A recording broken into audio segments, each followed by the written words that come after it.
What's going on, guys? Welcome back to Game Time Discussions. I'm Emery Cousin here with Dustin Zimmerman, and we're going to be going over the Week 11 recap and going into Week 12. We're getting to the end of the year here, guys, and a lot of things are going on. We're going to run through all of this, of course, and talk about some of the most important games that happened this week, and then also the upcoming games that matter. On top of that, we'll do some spotlight stuff because if y'all know us, we talk about some of these prospects that are really important, and we're going to finish it off with the conference roundup is something that we like doing where we talk about the odds for all these teams to make it to their conference championship, to make it to the playoffs and stuff like that, because that's coming right around the corner between bowl games and then conference championships and all that stuff. So we're going to get going. Such a bittersweet time we start to be able to do this, meaning we're getting too close to the end for comfort. Right, but it's always fun to predict these things. I mean, we're already wrong. If you watched our video that are already considered out, in my personal opinion. So that is already changing everything because we did a college football playoff prediction, and we already have a team that's fallen out. But this is the top 25 by the CFP from last week. So you see there's, these 25 teams are a little bit different than our AP poll. We have some differing opinions on some of these games. I actually want to start right here before we move on, because normally we don't actually attack this page very much anymore, and we go to the next. But looking at Notre Dame, they have their two losses. Texas was actually on bye. I kind of want to ask how you view Notre Dame being ahead of Texas, and then after that, there's another team that I think we have to talk about that is much lower on this list that probably should be higher. But how do you view Texas versus Notre Dame here? Yeah, we've talked about the Notre Dame thing, and I've said since, week 3 when they lost, or week 2 when they lost to A&M, after that was if they went out there, they deserve to be in the playoff because they have 2 losses by a combined 4 points to one team who is the number 3 undefeated and actually just smacked Missouri today. Right. And then the other being Miami, who just smacked Syracuse, which isn't saying a whole lot, but obviously Miami's still a fantastic team. And if, Carson Beck didn't throw 2 really ill-timed interceptions, they could potentially still be undefeated as well. And then you've got Texas on the other hand, who has really the one bad loss, which was Florida. Right. And the other one being Ohio State, which no one's gonna knock Texas much for a first week 1 touchdown loss to the reigning champs who are still undefeated. The one to Florida is obviously very bad though, and it actually is somehow getting worse post Napier because Florida just got smacked by Kentucky. This weekend. So, they benched DJ Lagway. Yeah, they benched DJ Lagway in that game, which is crazy. I actually wanted to ask this. Right. I think I want to ask this because, the resume of Notre Dame is much lower than Texas, of course. And so that was something I wanted to get at. But even then, there's another team, and you just kind of alluded to them. That's Miami, who beat Notre Dame. Both 2-loss teams. Miami's 18th here. And I think that has a little bit to do with recency bias. I think you can try to make a case for almost all these teams, but I just want to talk about Miami and highlight them because when you talk about them and, kind of how their season has gone, obviously they lost to Louisville, but Louisville's only a 1-loss team. We'll talk about that here in a minute. We're not going to, we won't spoil everything. Obviously, if y'all watched it, they did go into overtime against Cal, but that was their loss, their first loss, but beating Notre Dame, it kind of that head-to-head thing, I don't know that I think you can put them behind Notre Dame. And because we had that situation in the years past, and I don't know what Miami talent-wise has gone down. They haven't had injuries or something that, you're like, oh, their quarterback went out like the Florida State thing a couple years ago where they got left out. So I'm going to vouch for Miami, but I think you can make a case for almost all these teams in the not Oklahoma, because Oklahoma lost to Texas, so they're obviously behind them. But Utah, Miami, we'll talk about Louisville. These other teams, I feel like even Georgia Tech, there's some teams here that I feel like could be a little bit higher.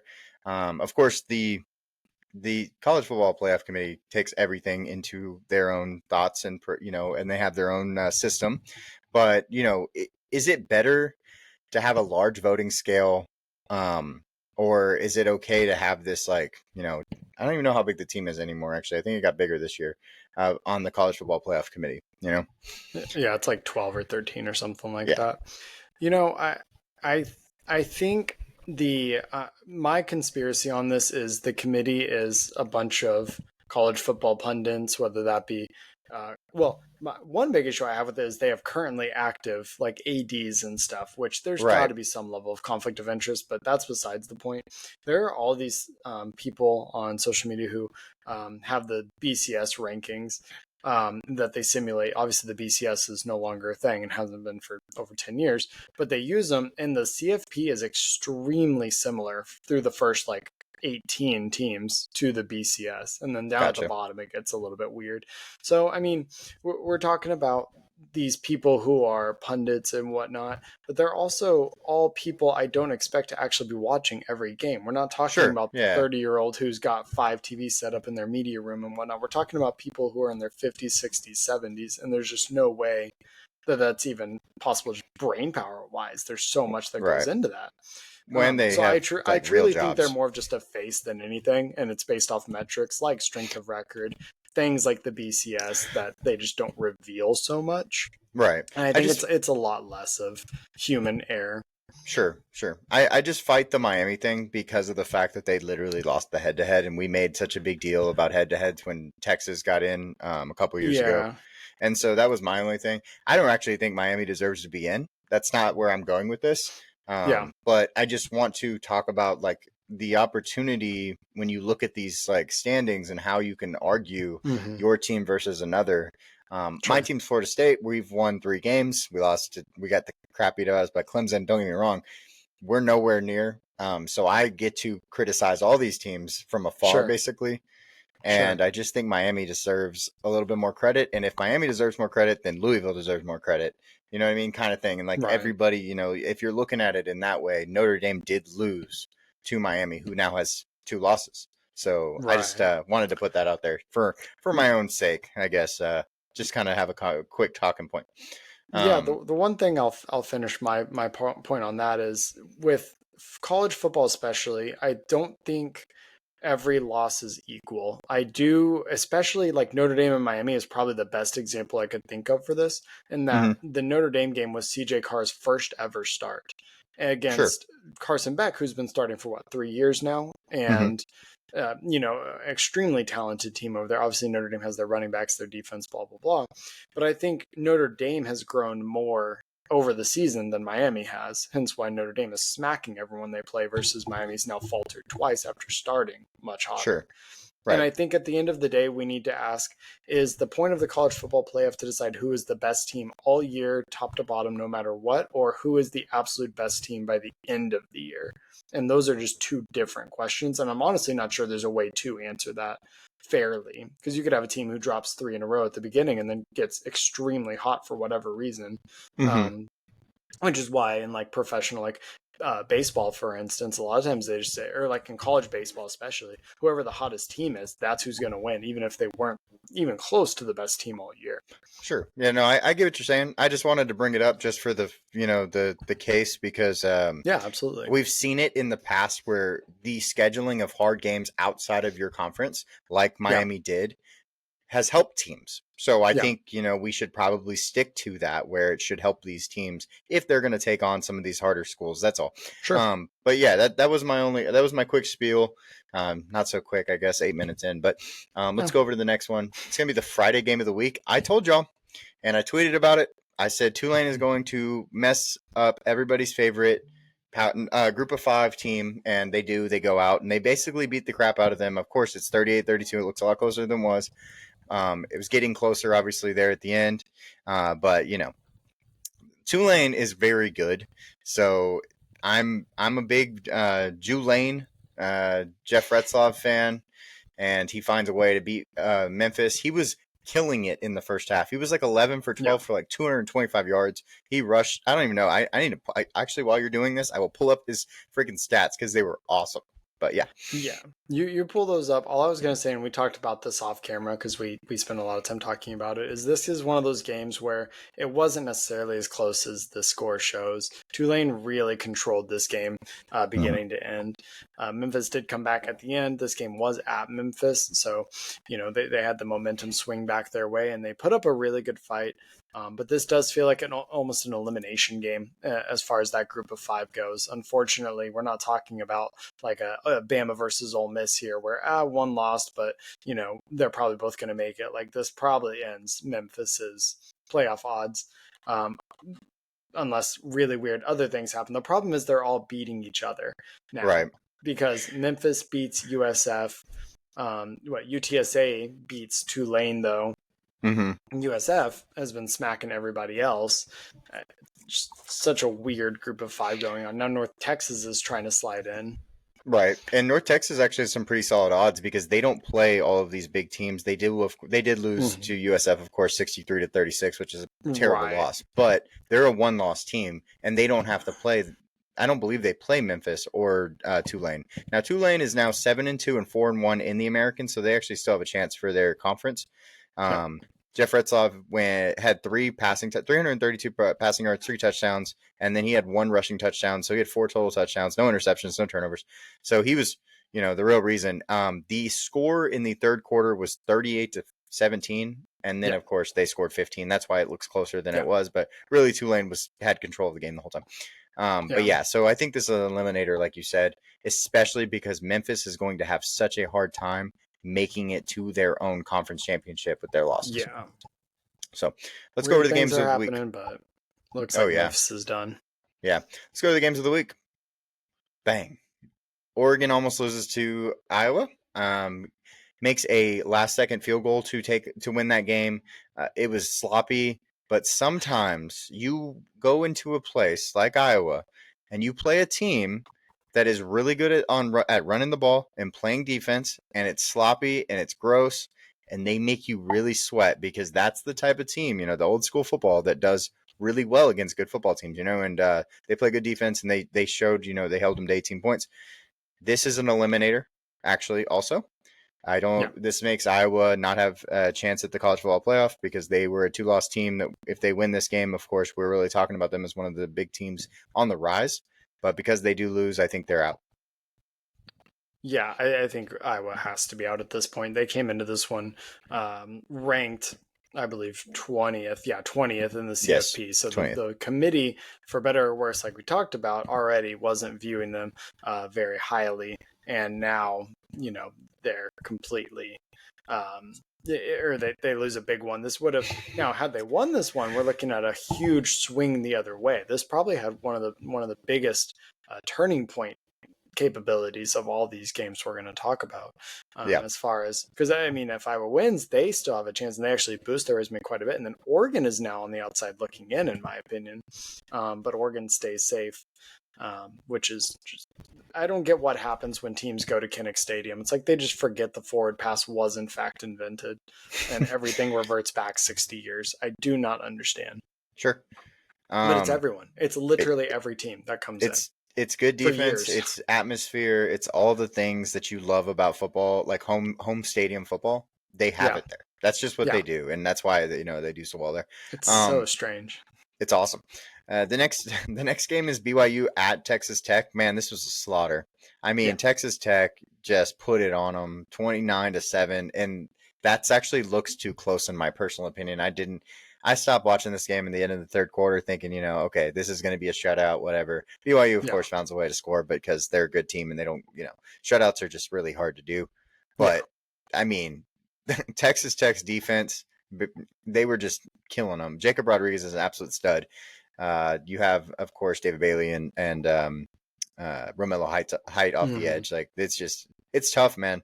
It's tough to play Texas Tech. It's tough to play Texas Tech at home. Texas Tech should be the front runner in the Big 12.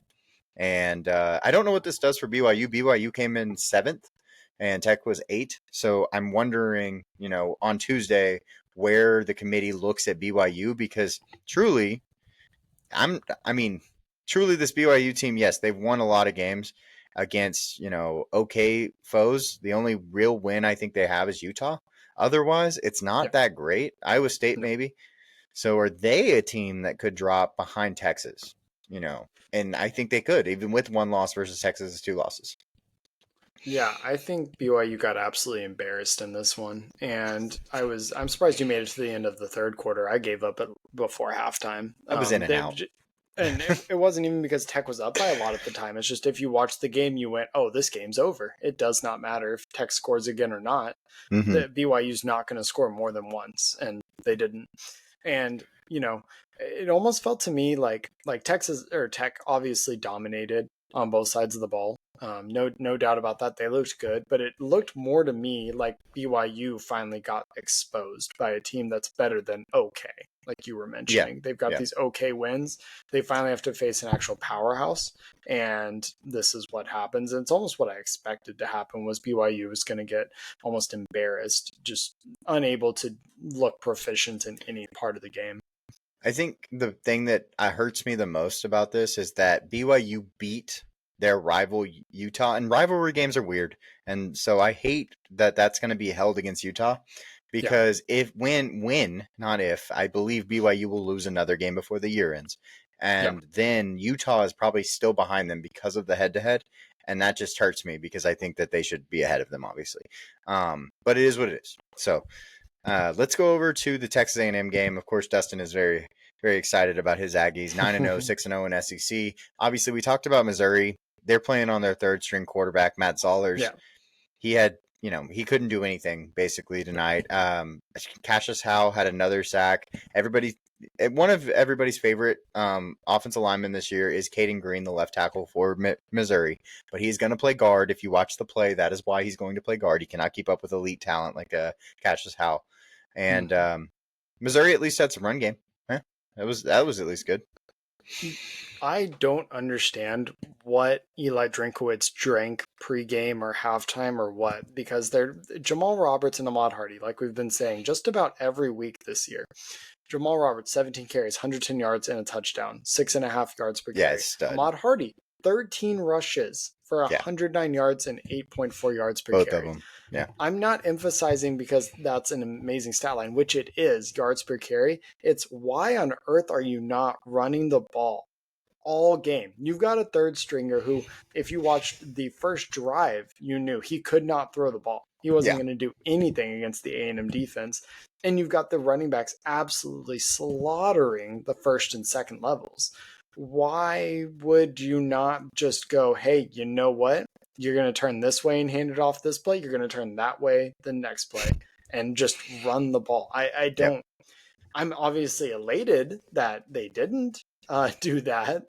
I don't know why they didn't, but Yeah, no, I get it. That's how it goes.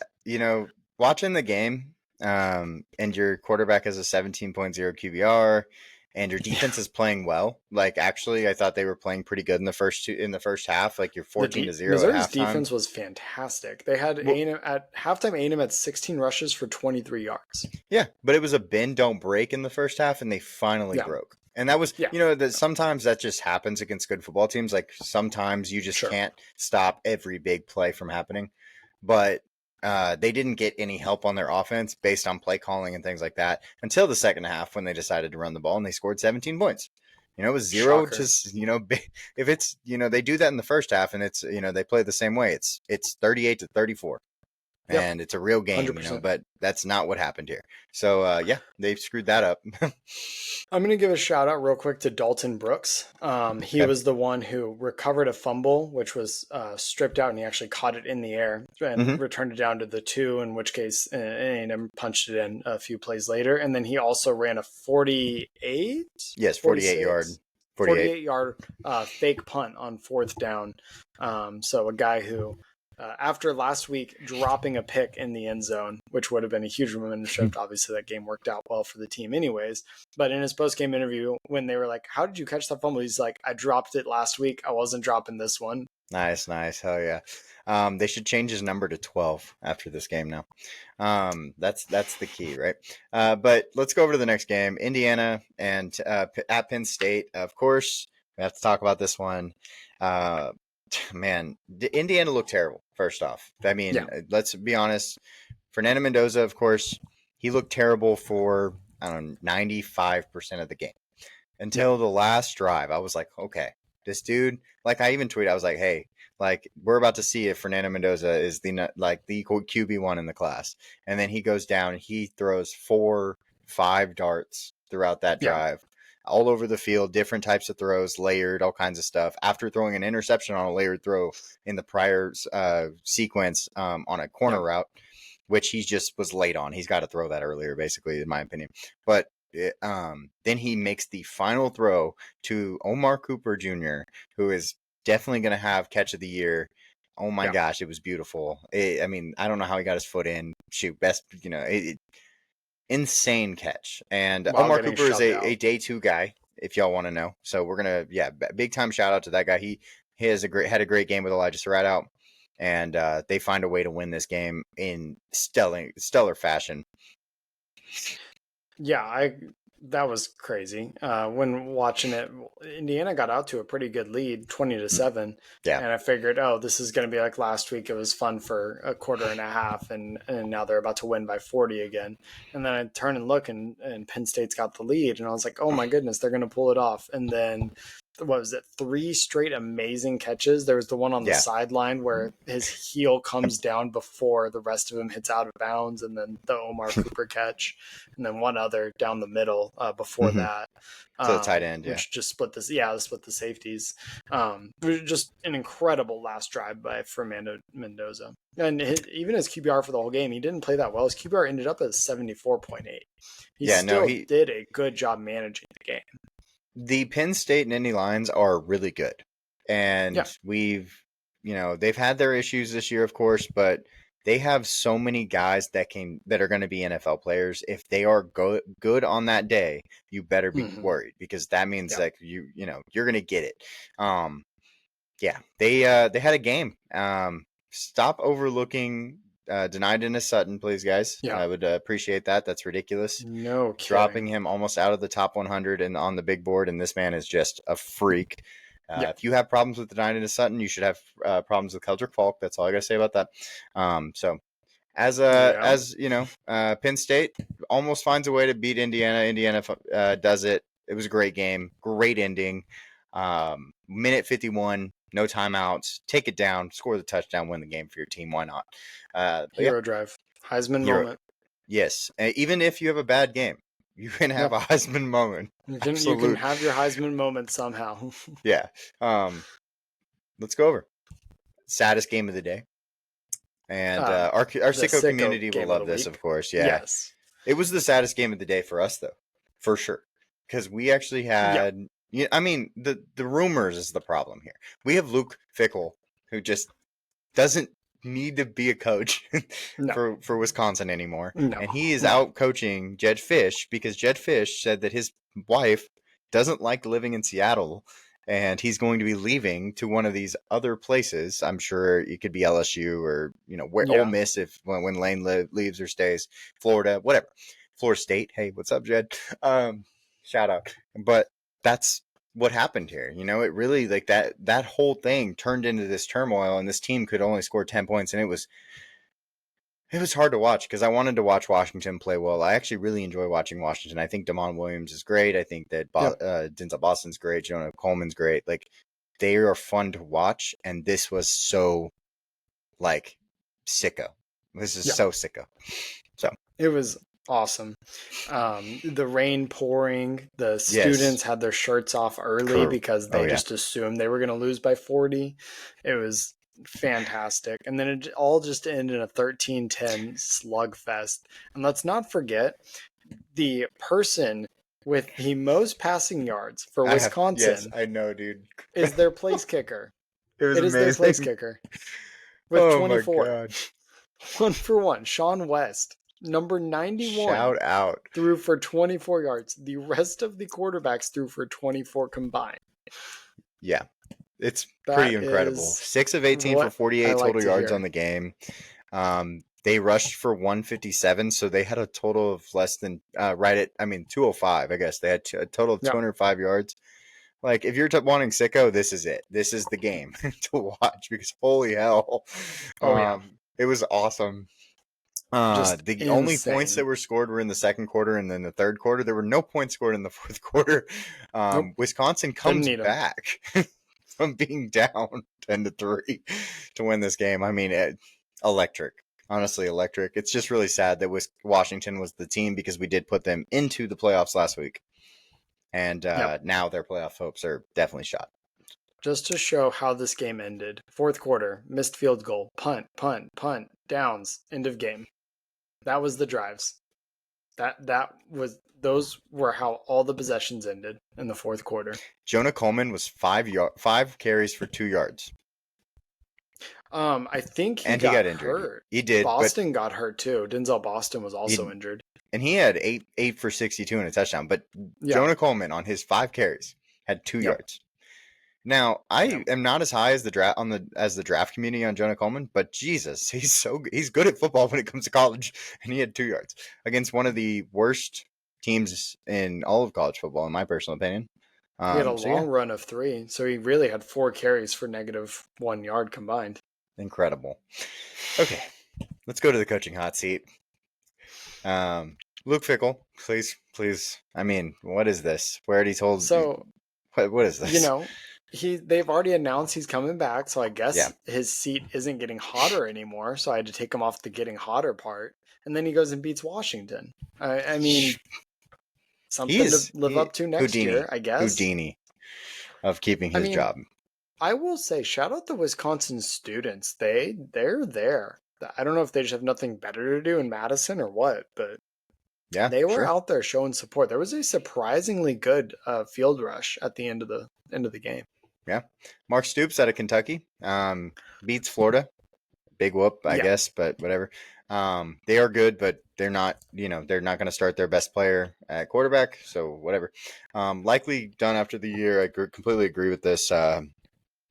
I think Kentucky, they've been good in the past. They need to come back to that, so that's not happening. And don't forget, Kentucky had drama this week. Did you hear about Calzada? Yes, I did. Go ahead. Yeah, some random dude, I don't know who he is, some Twitter guy, calls him out, and then Calzada goes and makes a video spreading $100 bills, and then the guy leaks it to Twitter, and Calzada just gets flamed by the entire SEC.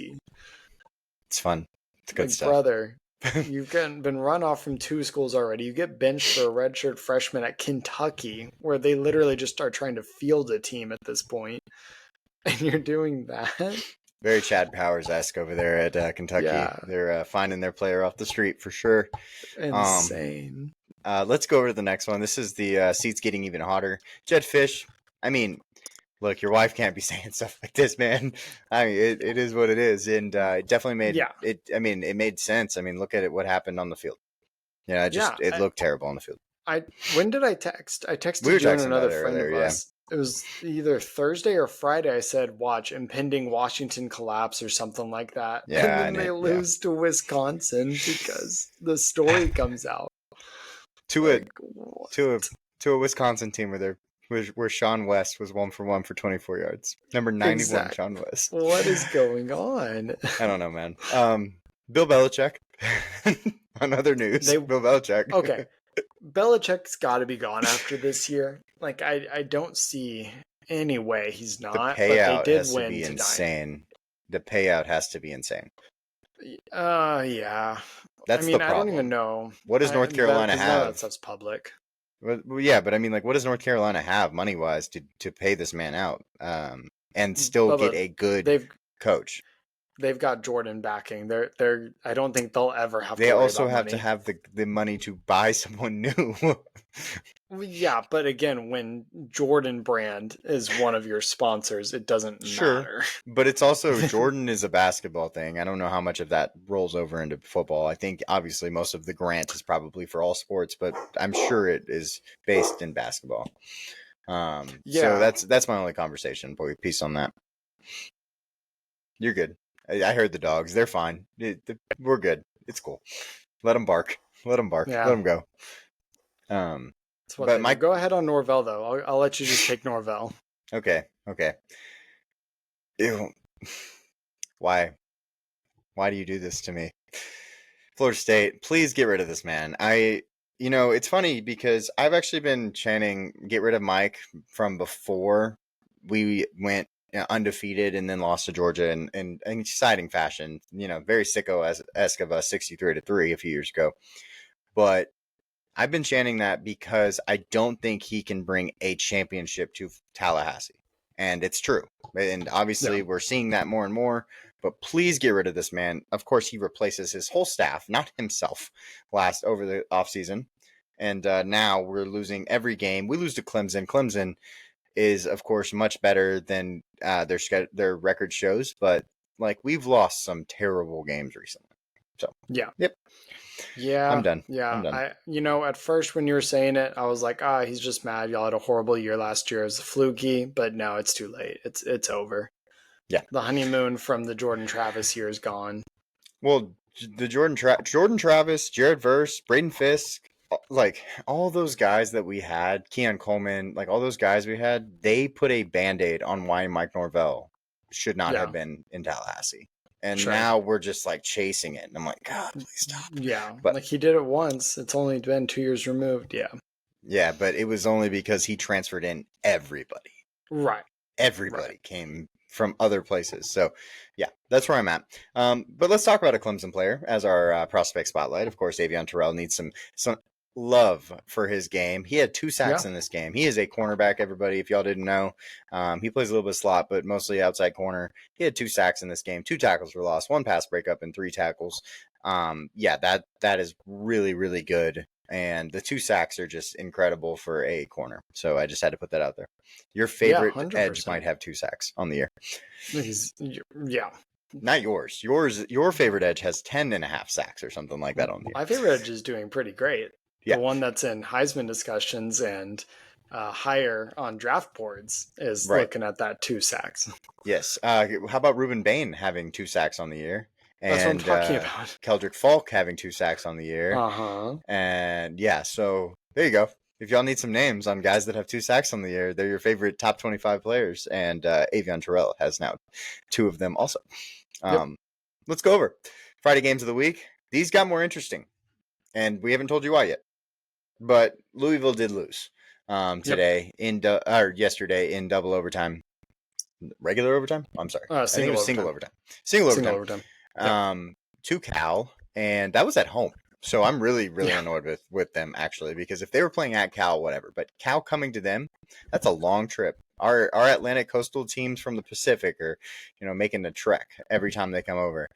And so they did find a way to lose in overtime. That shoots their shot off of being able to make the playoffs, in my personal opinion. That's going to make it really difficult because of the situation in the what am I talking about? The conference. ACC. They have to win the ACC. Well, now they have 2 losses in the ACC, so they don't control their fate anymore. 5 other teams have 1 loss in the ACC, so it changes everything. And they're playing Clemson. Clemson is really good at football. I don't care if their record is 4-5. I don't care. They have talent on both offense and defense, and they can win at any time. We don't have a spread on this game. I'm guessing it's going to be 7.5, probably to Louisville because it's at home. I think I'm going to pick Clemson outright. I think that the emotions and a short week and all the things, they're going to play at home again, but I have a feeling Clemson comes in and spoils again. Yeah, we're talking about Louisville playing for their playoff spot versus Clemson playing for pride in a bowl spot, which does still matter for a lot of reasons. Guys wanting to get drafted, revenue for the school, getting bowl invites, all that kind of stuff, Dabo, and then pride, of course. You don't want to not make one. Right. I'm actually in agreement. I'm going to go Clemson on this one. Wow. And okay. Well, the other thing I'm going to add is we're going to start hearing rumors about Jeff Brom going to a new school. Going to throw that one out there. Oh, okay. Louisville's head coach, if anyone's unaware. So just so everybody knows, last week Dustin had a prediction that somebody was going to get fired. Who was it? What was the head coach that you thought was going to get fired last week? Hugh Freeze. And then he does right after we release this video. An hour later. Right after. So Dustin is a guru when it comes to the coaching carousel. And so we're expecting, apparently, Jeff Brom to be moving on from Louisville. So that's I don't think anything like that gets announced, but I think we hear at least the beginnings of the rumors come out. Oh, okay. Like, oh, Jeff Braun being tied to XYZ, or the Sure. weirdos who are like, flight tracker, plane from Louisville landed in right. Yeah. Wherever Virginia Tech is, all Chasing Blacksburg, them, all chasing that. him Yeah. around.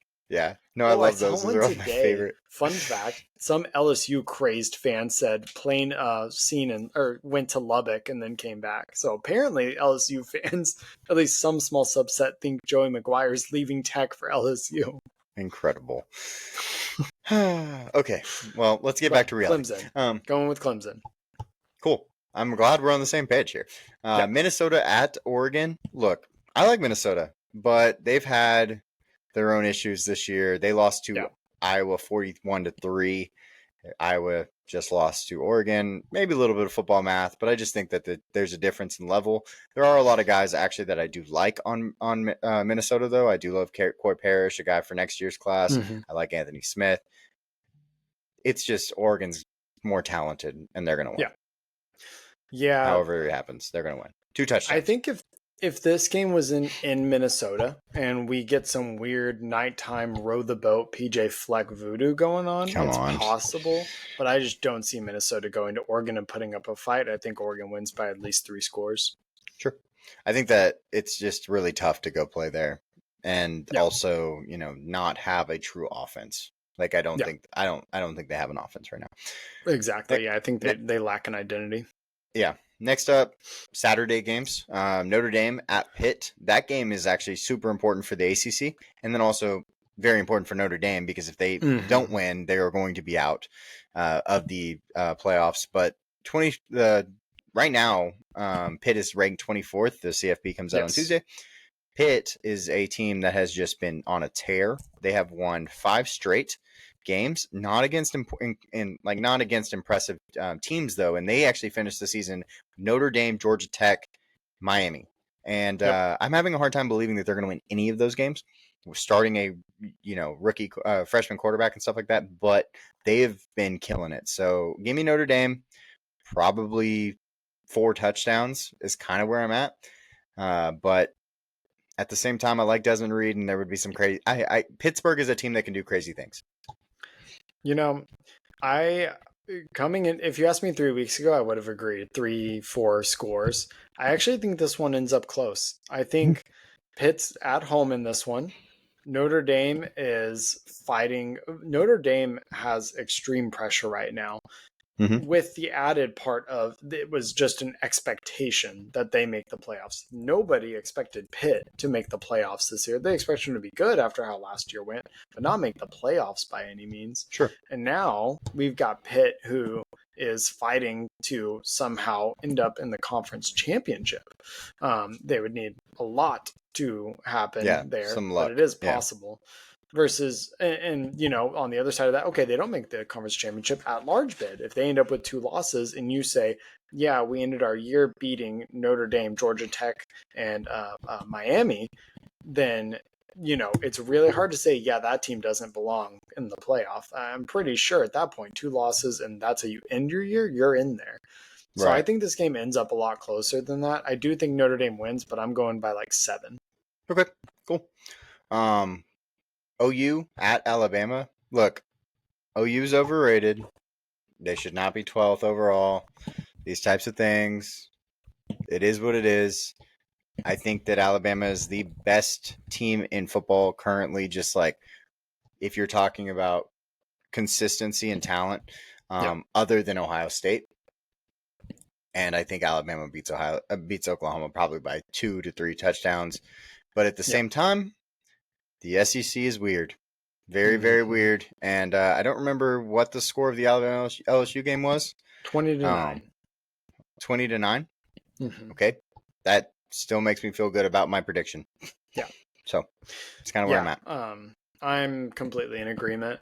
I really think John Mateer screwed up coming back as early as he did. And I really wish we could have gotten to see John Mateer had he waited an extra week or 2. And see what that Oklahoma offense looks like. But we can't, and Alabama's on a tear, so I'm taking Alabama by 2 touchdowns.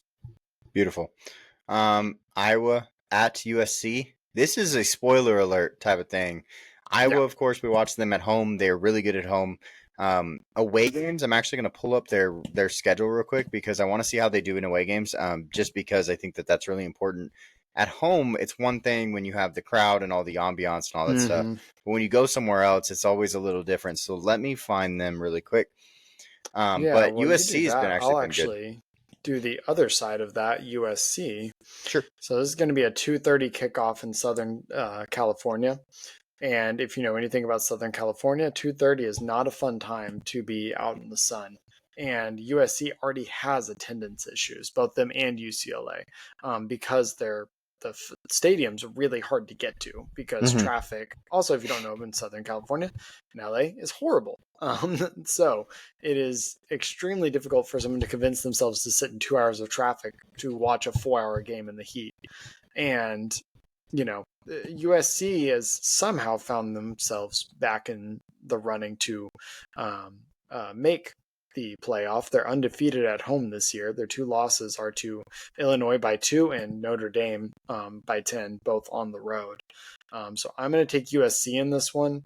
But, you know, I think I'm still worried that Lincoln Riley doesn't make it out of this year. Sure. I think he just can't get the engagement of the school that he needs to. And just because he wins this week doesn't mean the full expectations are being met. So I think this is a similar situation where like bend don't break. I think Iowa probably scores, like 7 points in this whole game. And it's not because I think USC's defense is good.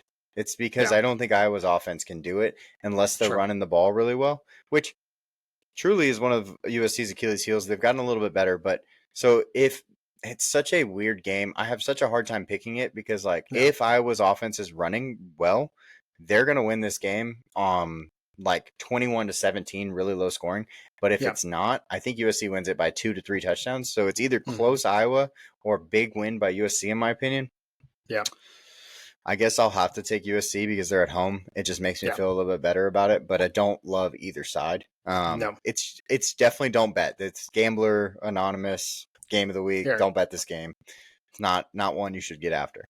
I'm going to throw it out now. This is going to be the Sicko game of the week. That's possible. I mean, I completely get it. I just think to be disgusting. Jaden Mayava and Mekhi Lemon, Jacoby Lane, they're really good. King Miller, they're all good. So I have a hard time just saying that, but I mean, it could definitely happen just because of Iowa in general. Iowa's full weird of Sicko stuff's games. Gonna happen. As usual. Texas at Georgia. I'm picking Georgia.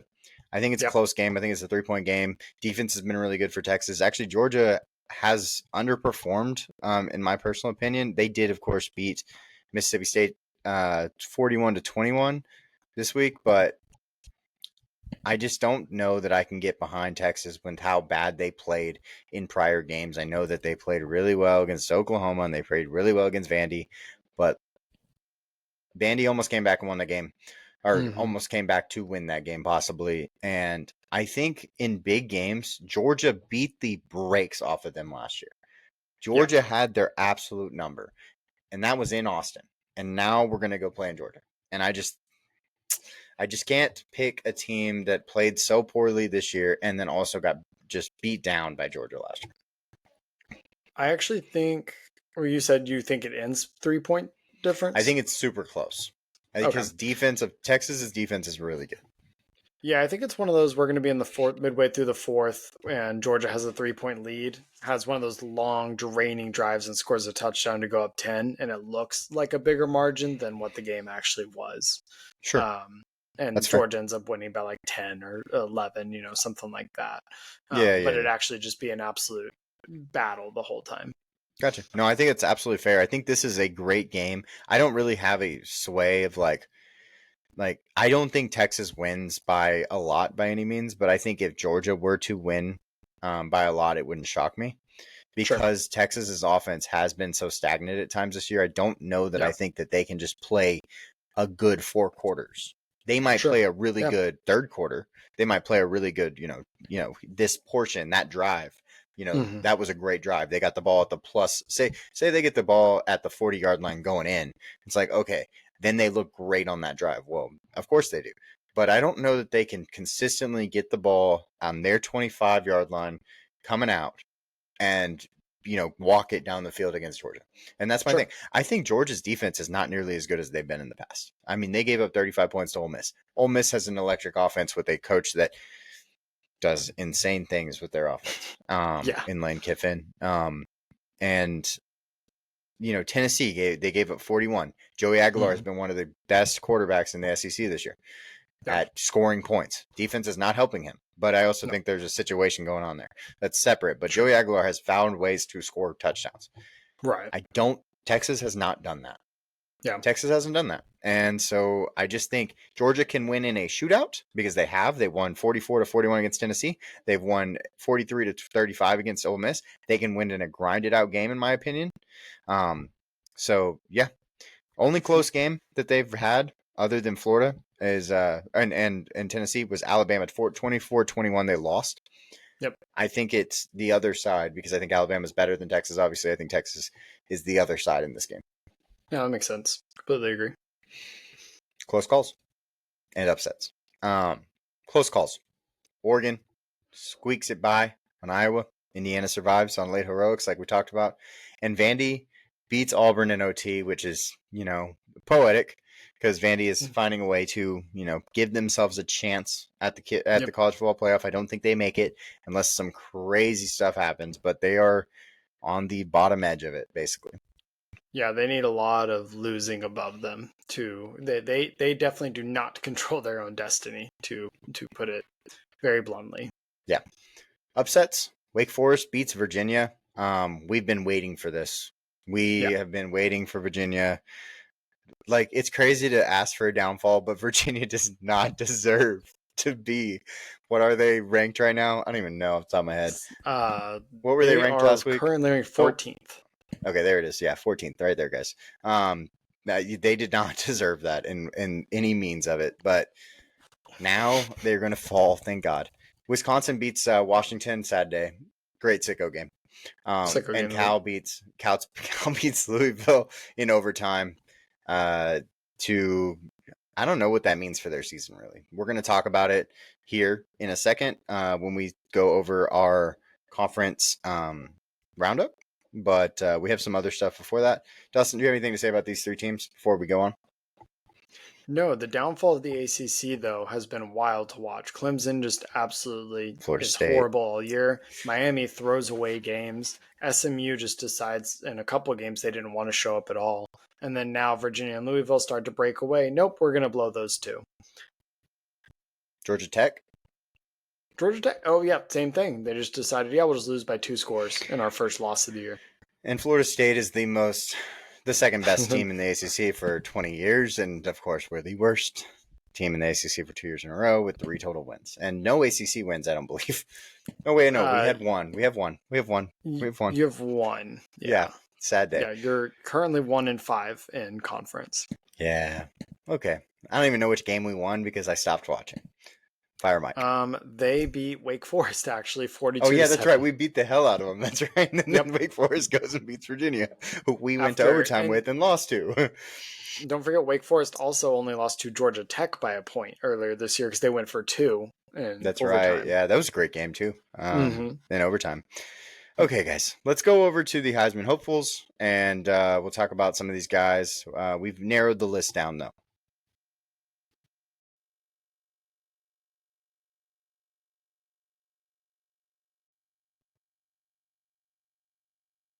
Okay, so at the top, you've got Julian Sayin, plus 160. Fernando Mendoza, plus 170. Ty Simpson is plus 500. And Marcel Reed, plus 700. Of course, with all these numbers, Julian Sayin has been freaking incredible. And they continue to beat everybody at Ohio State. But he has got an 80% plus regular completion percentage, not even adjusted completion percentage. So he's been great. Fernando Mendoza finds a way, like we talked about yesterday, about the...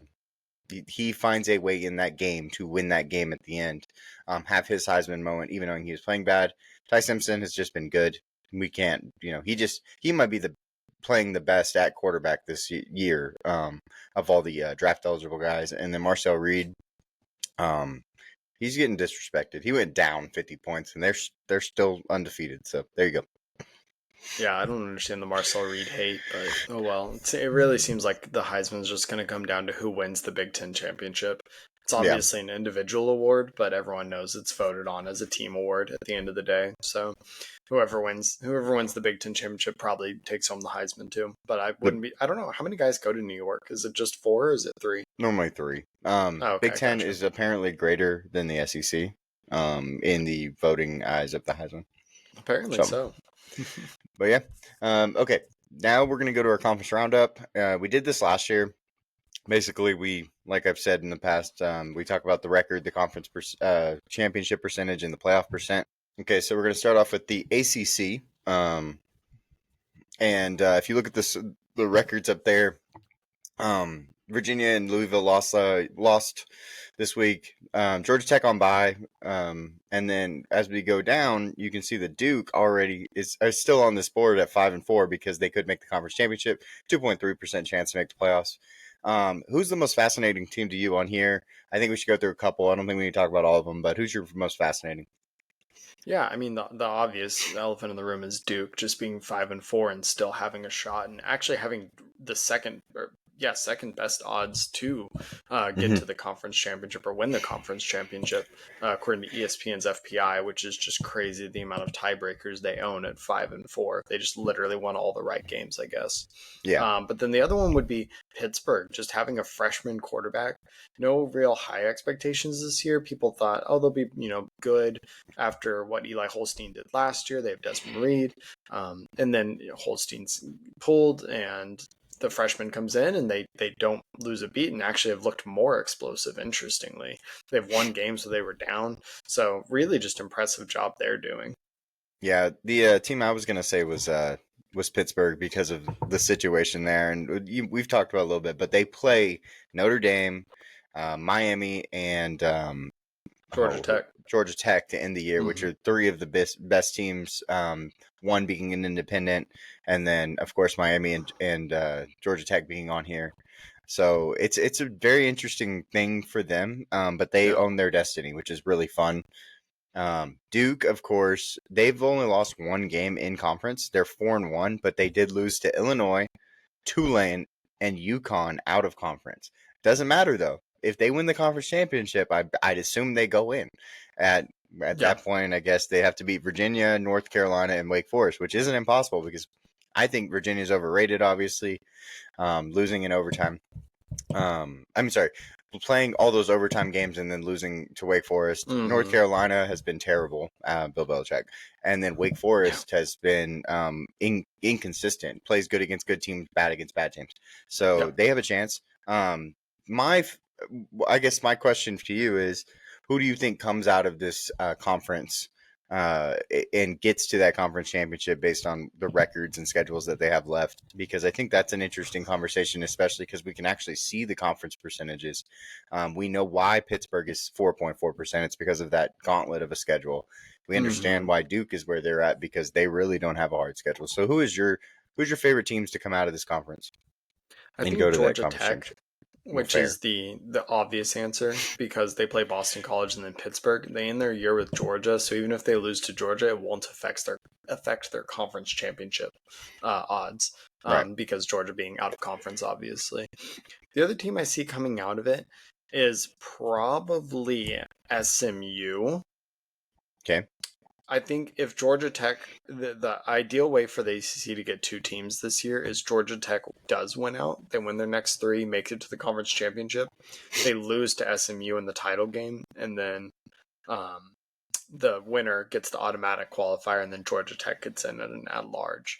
Now, the one caveat to that is Duke owns the tiebreaker over SMU. So there is that chance. And I think if Duke and Georgia Tech both make it, then probably we see like a Miami sneak in. But Virginia has the head-to-head over them.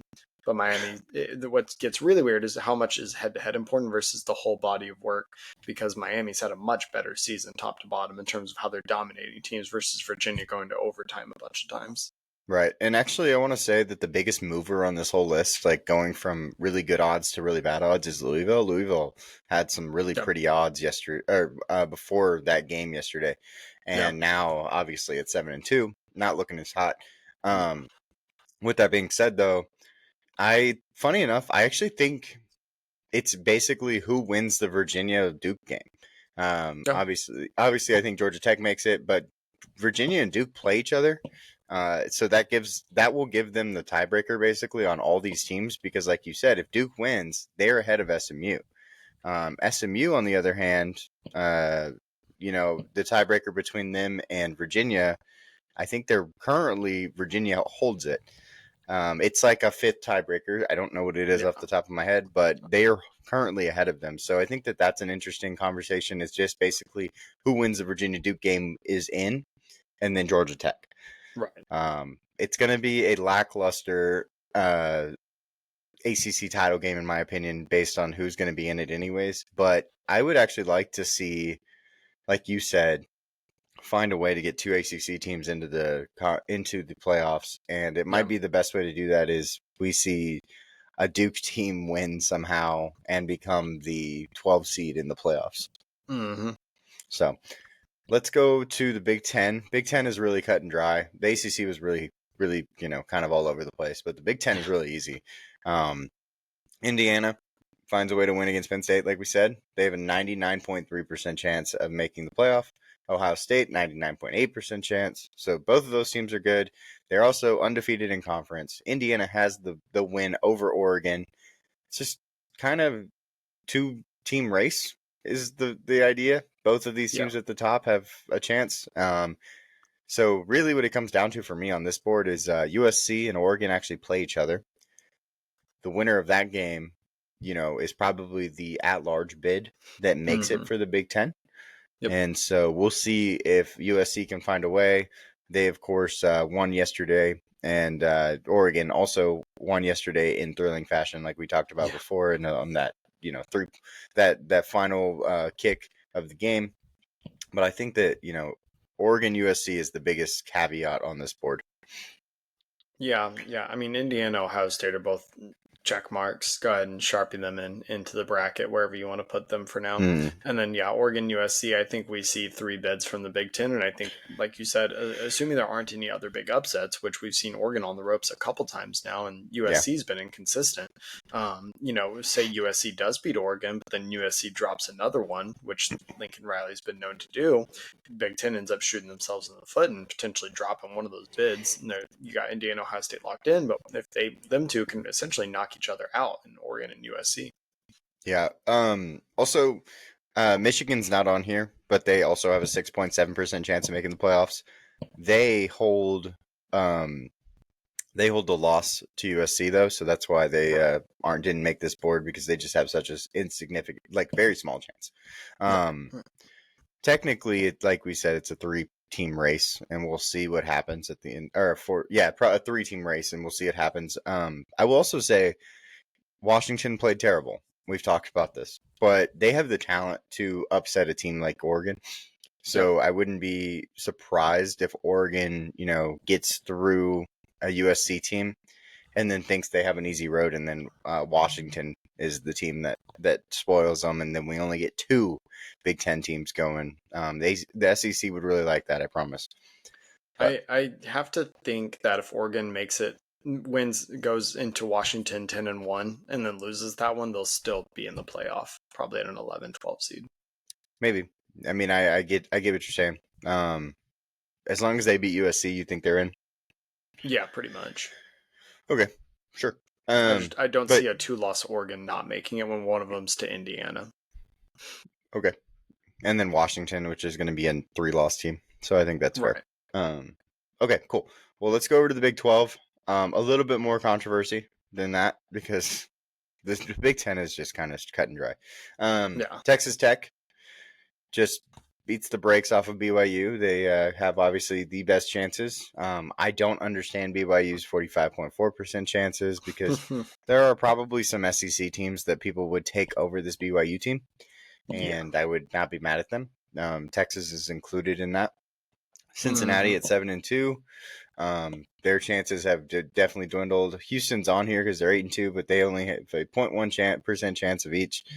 They need a lot to happen. Crazy to think that they're 8-2, and that's their odds. And then Utah 7-2, one of the best teams in football, but 23.7% chance of making the playoffs. Very, very short on actual chance to make the conference championship, though, because they have lost a lot of the tiebreakers, to say the least. Yeah. Yeah, well, when your 2 losses are to BYU and Tech, the 2 top teams, then yeah, you don't really get that opportunity to make the conference championship anymore.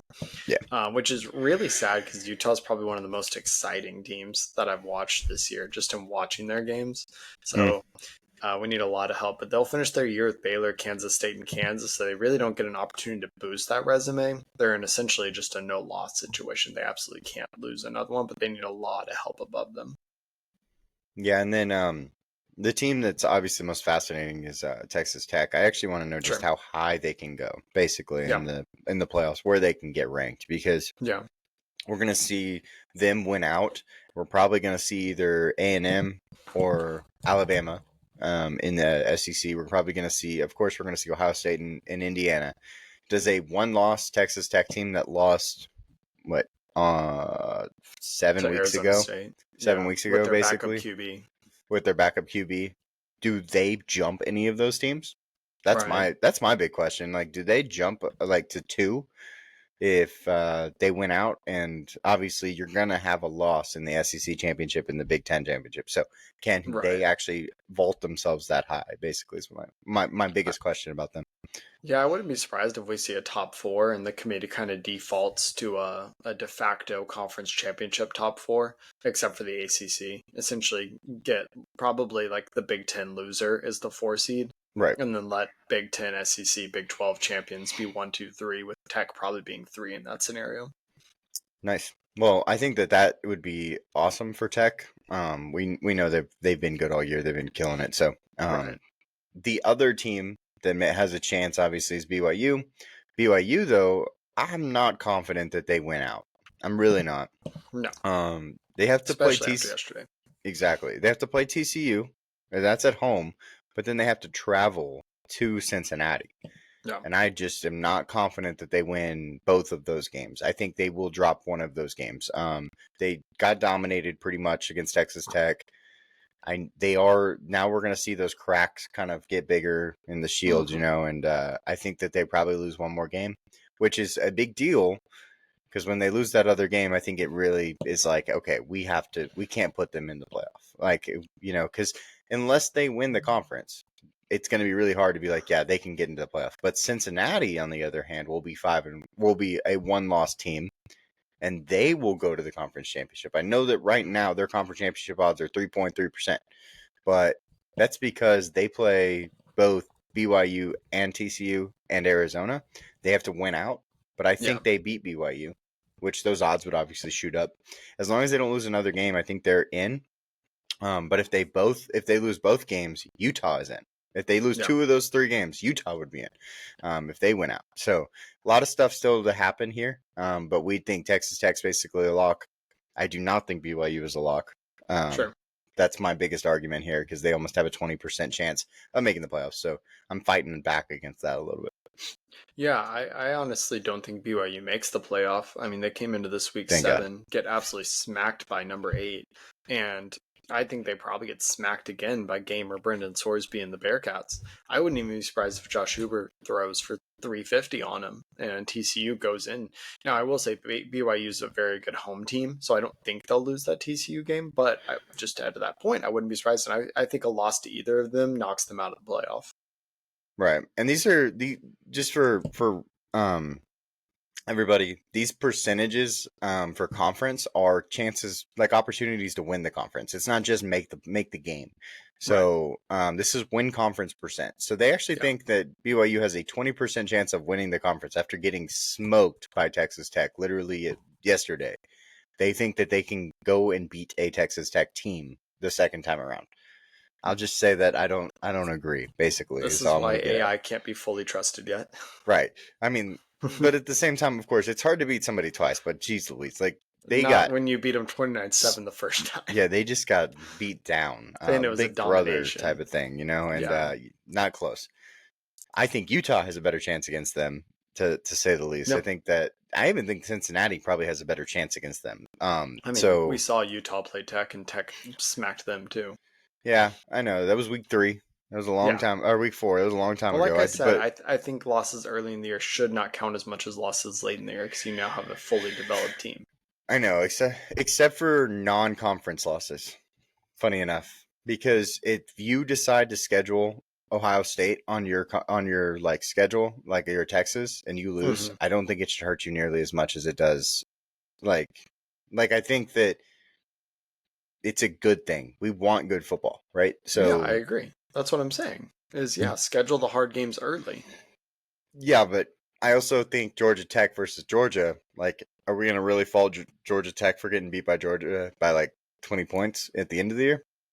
I mean, the same way. Yeah. What happens in the first if it happens in the first game? Then I would look at it much less because they don't have a fully developed team yet. I don't know, man. I think we're talking about essentially. I start to view the end of the year as the tryouts for the playoff, like I get that a mock first round. If you're going to get smacked by a playoff team by 20 points in your last game of the year, why would I put you in the first round to go do it again against another team that's going to do the same thing? No, I think that's fair. My biggest problem is because it is a big controversy between how important those first games are versus the end of the year games are. Yeah. I agree with you that the end of the year games are more important and they're an eye test games, for sure. But discrediting some of those, I think the committee in the past and like especially in the BCS era, they discredit some of those games where you beat a really good team that, by a lot, and then that team decides to figure it out. If that makes sense. I still think they need to be valued, not like where it's like a trending scale upwards, like they're valued at the bottom and then the last games are valued at the top, if that makes sense. Sure. I think we need to like bring that scale a little bit closer together, where if you play an Ohio State in week 1 like your Texas and you lose 14-7, it doesn't affect you nearly as much. And I'm vouching for Texas right now. I think Texas is a really good football team. They've obviously played terribly, so we're actually here. I'll move over to the SEC. At this point, just hit the next slide, buddy. Why not, right? You're already doing it. Bang. They actually have a 45% chance to make the playoffs. I think that Texas is one of the most interesting teams because they actually, in my opinion, hold their own destiny. But that first game against Ohio State, they looked terrible. But at the same time, looked terrible, to be clear. Yes, their defense looked fantastic. At the same time, Ohio State, they didn't look that great, 14-7, right? And that was the worst game of Julian Sand's career, but he was the first time he played. So it's hard for me. I guess I'm still in that argument in my own head of like, how should we like base these games that are early in the year versus the end of the year games when they're still important because you got to see them against top talent, 100%, they're still important. I think it's more of if you lose badly at the end of the year, that should matter more than if you lose badly at the beginning of the year. I think close loss like for Texas against Ohio State should only help their resume. Not help because they could have won, but not hurt near as much. Sure. Okay. Well, here's the SEC. It's a lot of fun. You have so many playoff percentages, even with teams that are not going to make the conference championship, not going to win the conference championship. Yeah. Actually, I think the odds for Alabama to be 52.9% chance of winning the conference championship is just insane. But they basically own all the tiebreakers going into it, even over A&M. That's the point of this. That's why their conference championship percentage is higher. It's because they own the tiebreaker over the other undefeated team in the conference, making them basically a shoo-in, even if they lose one game. And they still have their cupcake game that they scheduled in the middle of November for some reason against Eastern Illinois. That's what all the SEC or most of the SEC schools do. A&M's going to play Samford in 2 weeks. So it's ridiculous, man. Ridiculous. Yeah, I don't know why. I've always been hateful of that. I will say, just quick aside, next year SEC is going to the 9-game conference schedule, and A&M recently got out of their game with Tarleton State because of that. They're starting to, since they're only going to be 3 non-conference games, they're bolstering those 3. That's fair. A lot of the SEC schools are doing things like that as we come into the end of the year and through the off season. Well, thank God, right? Texas A&M. Sorry, good. I just said I agree. Oh, okay. Texas A&M's. I'm sorry. Alabama still has Oklahoma and Auburn on their schedule. So we'd expect. I expect Alabama to beat both those teams. Now, Texas A&M has a harder schedule. They play South Carolina, and South Carolina is a scary team in general. And then they play Texas, and Texas, of course, in Austin, isn't a game that you can just write off by any means. No. Texas is obviously a really good defense. Now, I have a hard time believing that Texas can stop the Texas A&M offense in general. Well, and what's fun about that is Le'Veon Moss is supposed to be back. So right. A&M's won their last 3 games. He got hurt in the Florida game without their best running back, and that should tell you a lot because they still ran for over 200 on a top 5 rushing defense in Missouri yesterday. They gashed LSU, who's known for good defense all year, a couple weeks ago. So. I think A&M handles South Carolina. Honestly, A&M's going back to Kyle Field for the first time in over a month. They've played 3 straight SEC road games. I don't see them having an issue there. But the Texas one, it's a rivalry. That's going to be an absolute coin flip as far as who wins. Yeah. I was going to say, with Texas A&M, they've been playing so well and stuff. They're going to go into this conference championship game most likely against Alabama. Those are the 2 teams. We're going to kind of chalk that up as our odds basically and follow those odds because of course Texas A&M could lose to Texas, and I think Georgia will have the tiebreaker if Georgia beats Texas because Texas still has to play they don't have that Samford game. They don't have it. They played it early in the year. Exactly. So they have Georgia, Arkansas, and then Texas A&M. You can't write off any of those games as losses. And of course, Georgia and Texas A&M makes sense, but and Arkansas is a really weird one because they're 2-7, 0-5 in the conference, but they're a team that have like one of the quarterbacks and one of the teams that could find a way at any point. Of course, we don't expect them to win, but they are just an all around scary team for one of these big SEC schools to find a loss. I don't think that they're a gimme. So Texas has 3 big ones. So Georgia would, if they do beat Texas and A&M does lose to Texas, they actually gain that tiebreaker and pass up Texas A&M. Still, Texas A&M would only have 1 loss, 98.9% chance of making the playoffs because of it. They would basically have to lose out not to make it. I think the question starts to come in, does a 9-3 SEC team make the playoffs? I think it depends which one. Like for instance, say Texas, say they beat Georgia, or actually, it's more fun for me this way. They beat Georgia and then they lose to A&M and they finish 9-3. I think that win over Georgia, their losses being, and say A&M's a close one. I think Texas would end up getting in that scenario. But like Oklahoma, for instance, they finish with Bama, Missouri, and LSU. Say they drop and Missouri's not going to be highly ranked after this week, after yesterday's game. But say they lose to Bama, but by 30, but beat Missouri and LSU. I don't know that they'll get in because their wins just weren't strong enough to bring them back up from that. I don't think even if Oklahoma beats Bama, if Oklahoma loses to Bama by 3 and beats the other 2, that they get in because they do have that loss to Texas, unless Texas is 8-4. So Texas would have to lose both Georgia and Texas A&M for them to have a chance. And that would mean their losses are to Ole Miss, Texas, and Alabama, which I think obviously would give them some pause to making it make sense. But they're probably like the 13-14 seed looking at, like last team looking in. It's really hard for me to get behind Oklahoma making the playoffs at 32% of the time. Like that number is just insane to me. So I don't think Texas gets in necessarily either. It's all about, how the other conferences go. But if in my estimation, a 9-3 Texas team, I'm not putting in.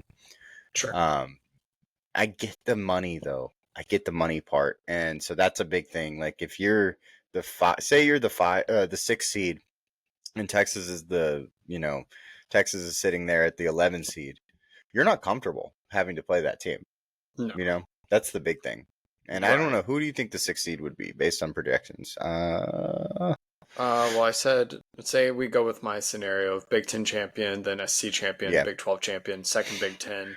We're probably looking at SEC runner-up at 5 and potentially 6, because you've got teams like Ole Miss and Georgia, who, if they both win out and don't make their conference championship, it's going to be really hard to say they're not the 5th and 6th best teams. Okay, so let's say Georgia. It's a rematch? Yeah, it would be from... Are you saying Texas makes it? Yeah, so say in your scenario, you had them beating... Oh, wait, you had Texas beating Georgia and losing to A&M? A&M. So Ole Miss, so it would be Ole Miss then. Sure. Ole Miss playing against them. That'd be I'm not confident Ole Miss wins that game. I think Lane Kiffin and Steve Sarkisian would have a fist fight in the parking lot before the game and potentially incredible. After. That would actually be a really great game. Currently, Power Index rankings, Texas is 8th and Ole Miss is 12th. So all right, we're not doing the FPI thing. Well, go get your own rankings then. Tell me what the other ones say. The FPI, the problem with the FPI is it takes preseason into account far too much. Still? Yeah, I mean, because it's still baked into it. It's not perfect by any means, but it's still baked into it. Sure. Here, we can use Callie Matrix is a really good one. It's bias free, so it doesn't use preseason. So like Indiana's first on theirs, A&M's second. Oh, it's not updated. They stopped updating it. Well, I was gonna say, you know how like in basketball you have the Kim Palm and stuff? We need one of those for football, basically. Well, Callie Matrix is really good about it, but it's not updated. BYU's still 8-0 on it because BYU is 4th. You have a team like North Texas at 14th, and Texas all the way down to 21st because it doesn't take into account preseason expectations. Gotcha. It's solely based off resume. Cool. Well, I just wonder if that happens if Texas is the 11 seed. The group of 5 would be the, of course, 12th seed. If they can, win a first game in Mississippi, basically. Yeah. All right. So going over to the last one is the group of 5 in the independent. Notre Dame, if they win out, we talked about it a little bit. I don't know that I think they deserve it because they have those 2 losses to at A&M and at Miami.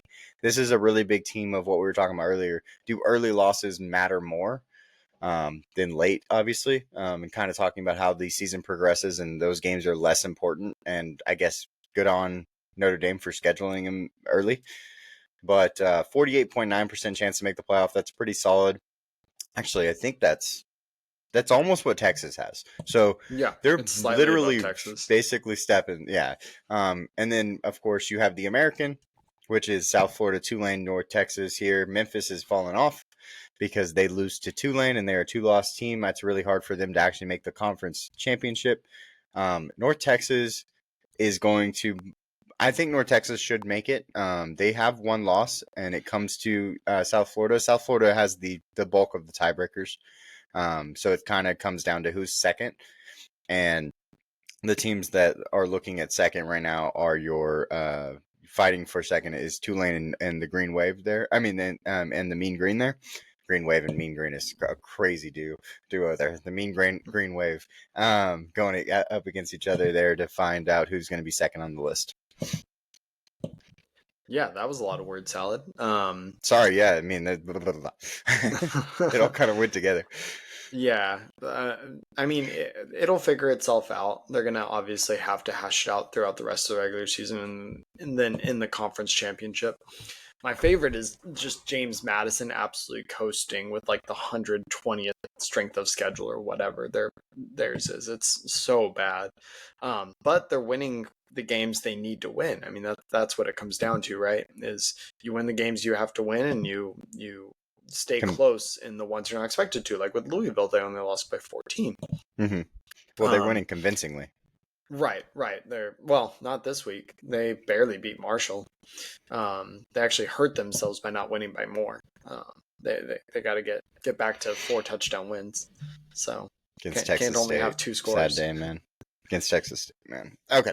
Well, yeah. So basically, this is the group. I think now if Notre Dame doesn't make it, whatever.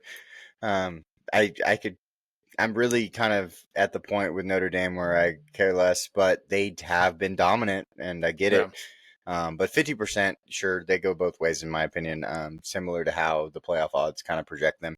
Now, if South Florida obviously wins out, and they're a 10-2, 11-2 conference champion versus a 12-1 James Madison, I'm probably going with James Madison. And I know that South Florida's schedule has been much more difficult, but I think that how James Madison has been winning, and you said Marshall, they didn't beat Marshall by much. They beat Marshall by 12 points. They've literally beaten everybody by double digits for the last, it wasn't 4 touchdowns. But they've beaten everybody double digits for the last 4 weeks. And then prior to that, I mean, Liberty, Georgia Southern, Weber State, everybody they've beaten by a pretty good margin. Now, they do have to play, Washington State, and I think that game shouldn't matter, but for some reason I have that in the back of my head. That's fair. And Coastal Carolina, actually, who's the best team in the Sun Belt, not named James Madison. So right. They've got bless you, and App State. Don't forget App State pulls off upsets. They're down from where they were, but that is a possibility. Yeah, no, absolutely. So those are kind of the thoughts on this. I'm probably going to side with James Madison if they went out 12-1 and over South Florida. But South Florida, you cannot get away from their resume. Obviously, they played early in the year against really good teams.